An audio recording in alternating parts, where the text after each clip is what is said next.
आजचा दिवस हा सिंधुदुर्गच्या दृष्टीने सुवर्णाक्षरांनी लावा असा दिवस आहे।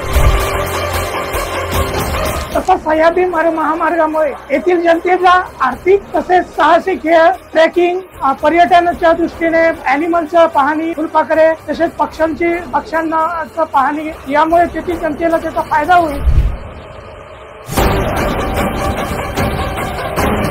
संपूर्ण सिंधुदुर्ग जिल्ह्याच्या दृष्टीने ही मला वाटतं पहिलीच अशी घटना असेल की हीच हा पॅटर्न सिंधुदुर्ग पॅटर्न अख्ख्या महाराष्ट्रात जाईल आणि या लोकशाही जनता दरबारामुळे या जिल्ह्यातल्या अनेक प्रश्नांना वाचा फोडण्याचं काम या निमित्तानं झालंय। साहेबांच्या या जनता दरबारामध्ये आपल्याला 30 दिवसात आमची ही कार्यवाही पूर्ण करून मिळेल असं आश्वासन द्या।